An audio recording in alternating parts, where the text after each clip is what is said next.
En este video les voy a contar un método para aproximar la solución de un problema a valores iniciales. Es el método más sencillo de todos, se llama el método de Euler. Recordemos un PBI, uno quiere hallar una función de manera que se cumpla esto, ¿sí? La derivada de la función está dada en cada punto por esta fórmula y tiene un valor inicial. O sea, mi incógnita es querer hallar una función i de t en todo un intervalo, pero bueno, un método numérico me va a dar, en vez de una función en todo un intervalo, me va a dar varios valores i sub i que van a ser aproximación de la función en algunos puntos t sub i, ¿sí? Para algunos ti en el intervalo. O sea, lo primero que voy a hacer es elegir un valor de L. L es el número de subintervalos en el que voy a dividir mi intervalo T0, TF, ¿sí? Voy a elegir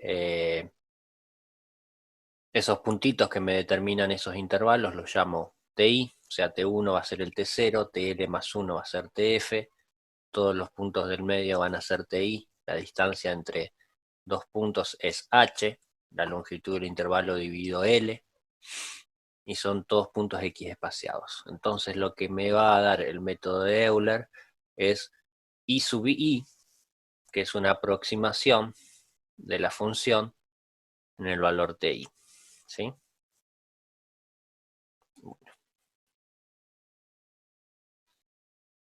¿Cómo se hace eso?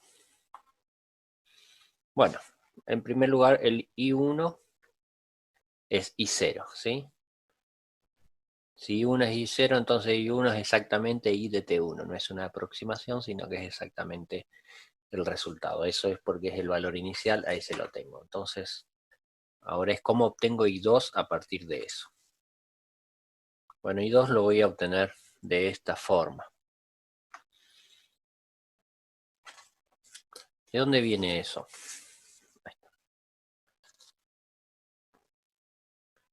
Bueno, la definición de derivada me dice esto, ¿no? Si h tiende a 0. Si en vez de considerar h tendiendo a 0, considero h positivo y muy chiquito, puedo decir que este cociente incremental es parecido a i' de t. Entonces, despejando acá, en esta expresión, paso el h multiplicando y el i de t sumando, tengo esta expresión, ¿sí? Ahora observen que este i de t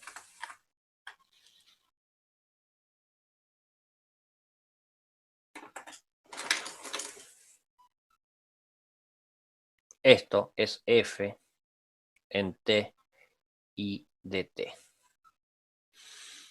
que es algo que conozco del problema. Por lo tanto, si yo conozco quién es i de t, voy a conocer quién es esto, y por lo tanto esta expresión me va a resultar conocida y me va a permitir aproximar i de t más h. Eso es lo que estoy haciendo acá, ¿sí? I1 le sumo h por f evaluada en T1 y en I1. Esto me está indicando, me estoy moviendo en la dirección de f, un paso h en el eje horizontal hasta llegar a I2.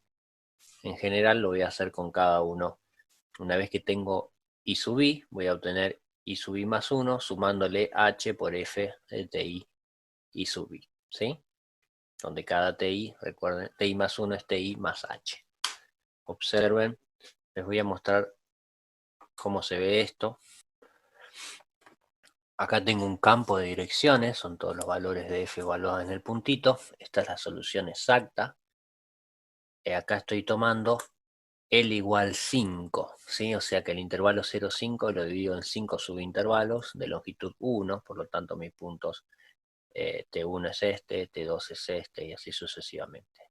Entonces yo me paro acá, en el punto inicial, mido la pendiente que tendría la solución acá, o sea la pendiente dada por la F, y trazo un segmento de recta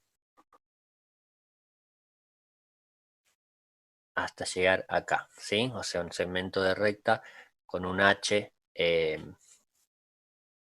un paso H en el eje horizontal. Y llego a esta posición. Y este valor, que va a estar cerca de 1, va a ser el nuevo, va a ser I1. I1 va a ser una aproximación de I en T1, que es este.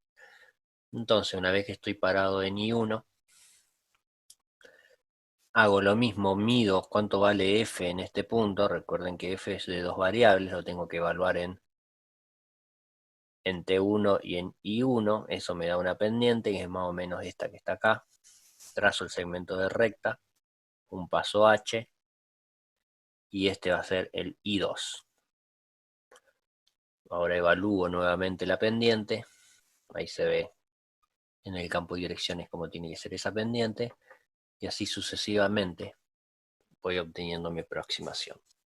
Fíjense que no obtengo los puntos todos juntos, sino que los voy obteniendo a partir del punto anterior, ¿sí?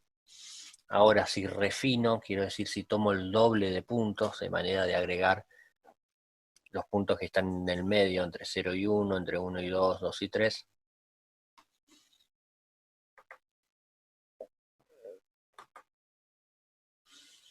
Fíjense, esto es ahora mi aproximación. Recuerden, a mí Octave lo que me va a dar son los valores de T y los valores de I.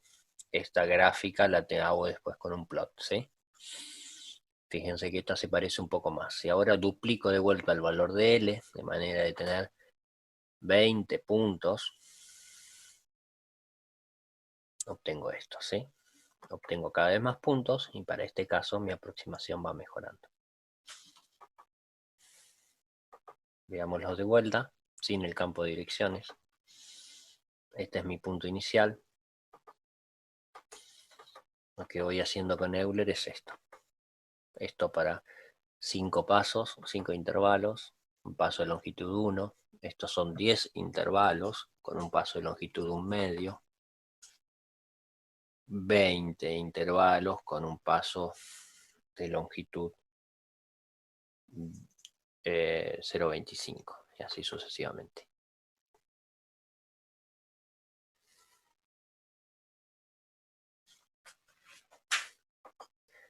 Bueno, les voy a mostrar el código. Fíjense esto.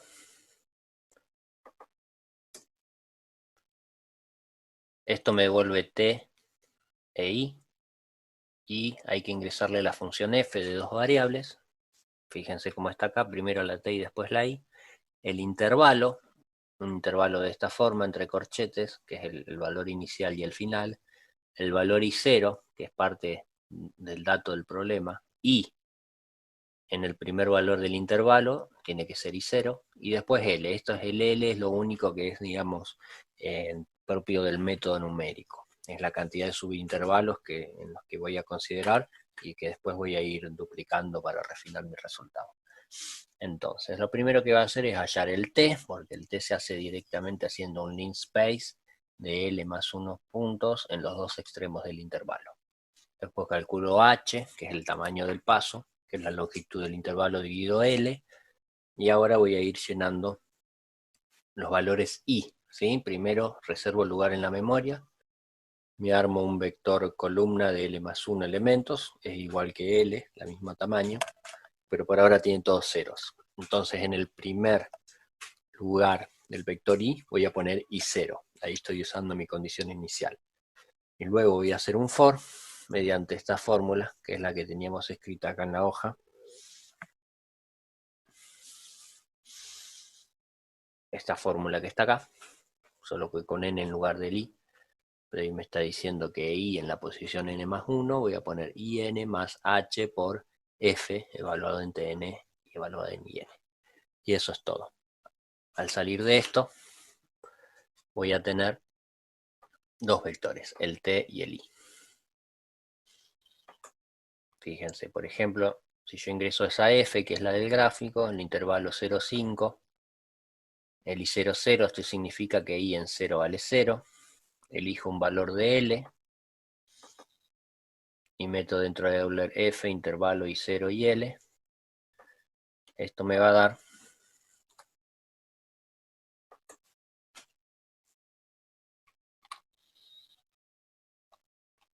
un vector T y un vector I. Si yo los junto, esto me está diciendo que Para este valor de t la función vale esto, ¿sí? O sea, para t igual 2,5 la función vale 0,8. Para t igual a 5 la función vale menos 1.149. Podemos hacer un gráfico.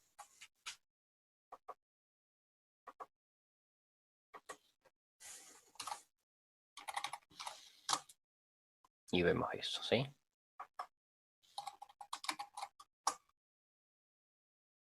Si quiero mejorar mi precisión, fíjense, lo que hago es L igual L por 2, o sea, reemplazo el L que tenía antes y lo duplico. O sea, ahora L va a valer 20 y vuelvo a correr la misma línea en la que hace el método de Euler y después gráfico.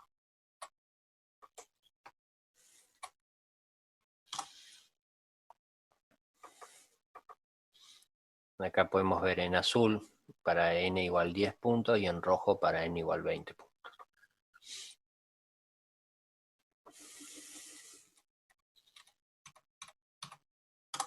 Y acá tengo los dos valores de t, ¿sí? Los valores de t y los valores de i, ¿sí? Y esos cada vez van a ser más puntos. Si ustedes quieren saber, por ejemplo, t, ¿cuánto vale en 5? Que es el último valor. En 5 vale esto, ¿sí? Fíjense, antes era menos 1.14, ahora menos 1.04. Bueno, ¿cómo puede ir mejorando esto? Pues vamos a correrlo de vuelta. Ahora tengo un L más grande. Ahora lo hice con L igual 40. Y el último valor de I lo puedo obtener haciendo esto. Y de end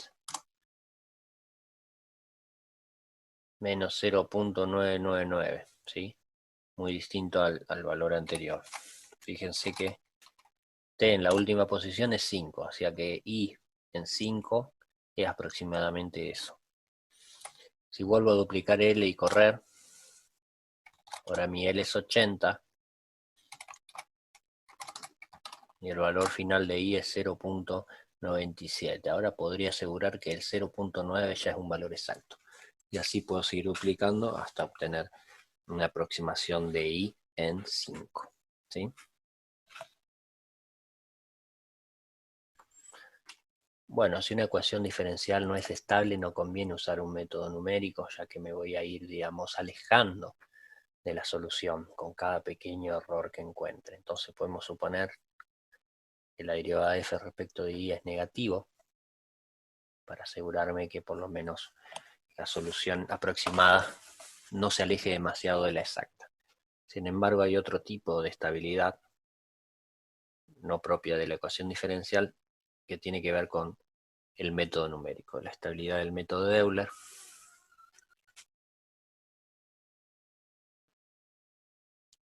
Les voy a mostrar.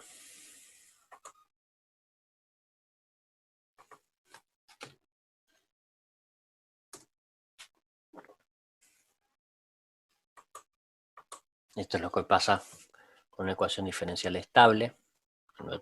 La función se acerca a la solución. Esta es una ecuación diferencial inestable, donde claramente me alejan las funciones, incluso si achico el h, se acercan, pero a la larga siempre terminan alejándose. Y esta es una ecuación diferencial estable, pero inestable para el método de Euler. Ocurre esto, pero si yo achico el valor de h, esto se soluciona enseguida, ¿sí? Entonces, en algún momento, para un valor de h suficientemente chico, la aproximación anda bien. Pero ¿qué pasa si en vez de menos 5 tuviera acá menos 20? Bueno, pues no me va a servir ese valor de h, tendría que tomar otro h más chico. Y eso puede conducir a altos costos computacionales. En ese caso, por ahí lo conveniente es considerar otro tipo de métodos, un método llamado implícito, que es justamente para este tipo de ecuaciones diferenciales llamadas rígidas o stiff. Vamos a analizar el error, ¿sí? Y es mi solución exacta, y los valores I1 y L más 1 son las aproximaciones por el método de Euler. El error global es considerar la diferencia entre I en cada uno de los puntos menos la aproximación. ¿sí? Y tomar el máximo de todos ellos. Si esto tiende a 0, pues mi aproximación va a estar cerca de la función, ¿no?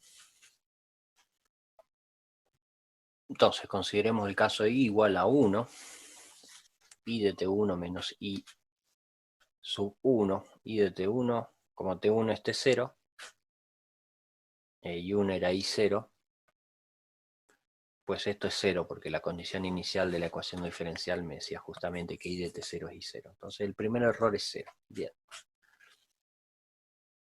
¿Qué pasa con el segundo error? Bueno, t2 lo obtenía a partir de t1 sumándole h, i2 lo obtenía a partir de i1 sumándole h más f en t1 y 1. Bien. Ahora, recordemos que i1 era i de t1 exactamente, ¿no? Y esta expresión f en t1 i de t1 es la derivada de i' en t1. Entonces tengo esto que está acá, ¿sí? Recuerden cuando les dije, estamos usando esta expresión, i de t más h es aproximadamente i de t más h y prima de t. Bueno, ¿qué tan aproximado es? Eso es lo que me dice el teorema de Taylor. En este caso, el teorema de Taylor de orden 2 me dice que i de t más h es igual a i de t más h por i' de t más h cuadrado sobre 2 por derivada segunda de i evaluada en un punto que no conozco, pero sé que ese punto está entre t y t más h, ¿sí? Por lo tanto, si paso estos dos términos restando y considerando t igual t1, obtengo esta expresión que está acá arriba. Por lo tanto,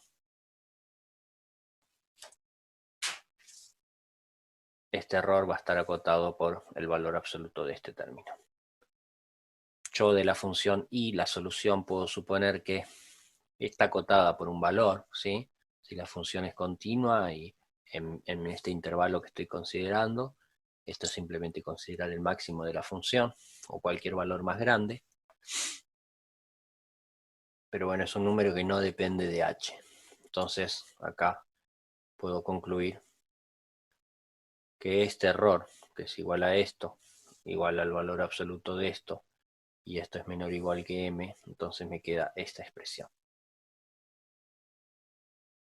para el error, ¿sí? Fíjense que acá parece que tengo un orden de convergencia 2, ¿sí? Si yo agarro L y lo duplico, de manera que H lo reduzco a la mitad, entonces aparentemente el error en I2 para un paso de tamaño 2L, perdón, para 2L intervalos, es un cuarto del error anterior, ¿sí? Bueno, sin embargo, este fenómeno solo se da en I2, el segundo punto que tengo que calcular. En realidad es el primero que tengo que calcular, pues el anterior era un dato, ¿sí? Entonces esto se cumple también para I3 y D3. Creería que no, ¿sí?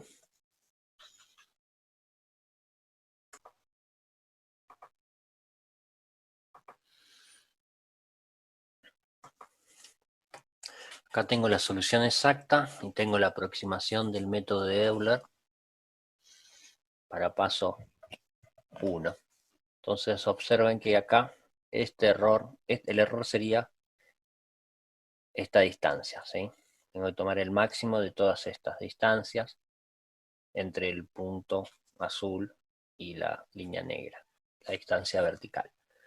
Entonces esta es I en T2 menos I2. Y esto es más chico que una constante por h cuadrado, ¿sí? Porque acá directamente estoy partiendo con la pendiente de la solución exacta. Me muevo para acá. Ahora, ya no se cumple lo mismo para esta diferencia, porque acá no estoy partiendo con la pendiente de la solución exacta, que es esta, sino estoy partiendo por la pendiente de una función que está más arriba que la exacta, ¿sí? Consideremos otra solución a la ecuación diferencial. Esta línea roja, esta curva roja, es una solución a la ecuación diferencial, pero no empezando en 0, sino empezando en 1, y cuyo valor inicial sea el I1 que obtuve con el método de Euler. Entonces acá salgo con la pendiente, o sea, esta línea azul sale con la pendiente de esta. Entonces, este error entre la azul y la roja es, como hicimos con el teorema de Taylor, del orden de h cuadrado. Sin embargo, no es el error real que yo quiero considerar. Esto se llama error de truncamiento local, ¿sí? O sea, quiero decir, esto uno lo calcula, una cota del error, de la misma forma en que calculé esta, ¿sí? Lo mismo si parto de una función que empieza acá. Esto es de orden h cuadrado, es el error de truncamiento local, y esto es el error global, que es más grande, ¿sí?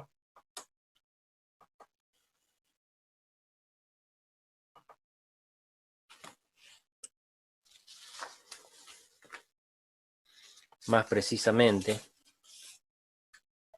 el error local de truncamiento viene a considerar esa función roja que yo veía ahí.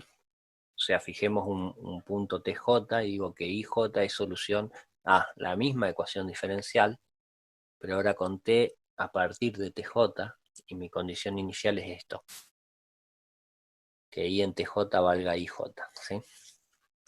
El error local de truncamiento es la diferencia que hay entre IJ en el siguiente punto, entre TJ más 1 y IJ más 1. Observen que I1, si uno pone I1, esta sería la condición inicial, o sea que es la solución exacta, ¿no? Y epsilon 1 es el error entre I2,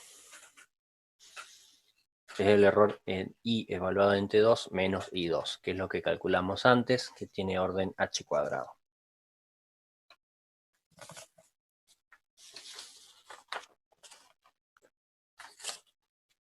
Acá calculamos que E1 es menor que esto, h cuadrado sobre 2 de la función I1, entonces con el mismo argumento podemos concluir que los errores locales de truncamiento son todos más chicos que h cuadrado por una constante, donde esta constante es una cota del valor absoluto de las derivadas segundas de cada una de esas trayectorias. Pero bueno, es un número que no depende de h, ¿sí? Entonces, cada error local de truncamiento tiene orden h cuadrado.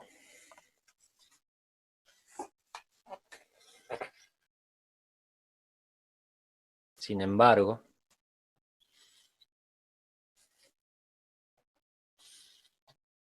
el error global para el primer punto es 0, para el segundo es el primer error local de truncamiento, para el tercero es más chico que la suma de los dos errores locales de truncamiento. Esto si suponemos que la derivada de f respecto de y es negativo, que es la estabilidad que nos resulta necesaria. Y el último punto donde voy a considerar, esto directamente es más chico que la suma de todos los errores locales de truncamiento.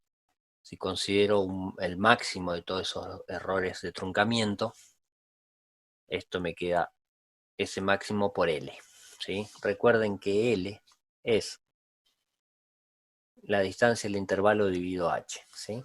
Y recuerden que el error global es el máximo de todos ellos. Por lo tanto, el máximo de todos ellos es más chico que esto. L es la longitud del intervalo dividido h. Y como dijimos, estos errores de truncamiento yo lo podía acotar por una constante por h cuadrado. Por lo tanto, poniendo acá 1 sobre h, y acá me aparece un h cuadrado, el error global me queda acotado por esta fórmula, se me cancela un h acá y acá, y me queda dc por h, ¿sí? Entonces, el error global del método de Euler, cuando tengo una ecuación diferencial estable con derivada de f respecto de i menor o igual que 0 está acotado por c por h. Esto me dice claramente que cuando h tiende a 0, el error global tiende a 0, por lo tanto va a converger a la solución. Y también me dice qué velocidad de convergencia va a tener.